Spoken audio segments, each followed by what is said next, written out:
পরিবারের সবাইকে নিয়ে লিচুর বাগান গিয়েছিলাম। তীব্র গরম এবং বৃষ্টিতে নাজেহাল অবস্থা। হ্যালো এভরিওয়ান, আসসালামু আলাইকুম। আশা করি সবাই ভালো আছেন। আমি আলহামদুলিল্লাহ ভালো আছি। পরিবারের সবাইকে নিয়ে লিচুর বাগানে যাচ্ছি, তো তার জন্য বাসা থেকে বের হয়ে পড়লাম। সবাই মিলে সিএনজিতে উঠে পড়লাম। আমরা যাবো কালীবাড়ি হয়ে শেখ হাসিনা রোড দিয়ে আউলিয়া বাজার, কালাছড়া লিচুর বাগান। এই মুহূর্তে আছি শেখ হাসিনা ব্রিজের উপরে। শেখ হাসিনা ব্রিজটা অসাধারণ সুন্দর, আর এই রাস্তাটা অনেক সুন্দর, তো দেখে ভালোই লাগতেছিল, তাই একটু ভিডিও নিলাম আপনাদের জন্য। এখন আসলাম আউলিয়া বাজার, ওইখান থেকে আমরা চলে যাবো লিচুর বাগানে। তো তার মধ্যে রাস্তায় আমাদের সাথে একজনের দেখা পরিচিত, তো তাদের জিজ্ঞাসা করা হয় যে লিচু এখন কোন দিক দিয়ে আছে, কারণ সব জায়গাতে তো লিচু থাকে না। এখন আমরা আসলাম বগন্তপুর রেল স্টেশনে।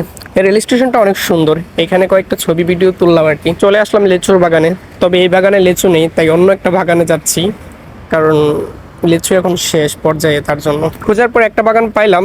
এই বাগানে মোটামুটি লিচু আছে, তাই ঘুরে ফিরে দেখতেছিলাম কি অবস্থা।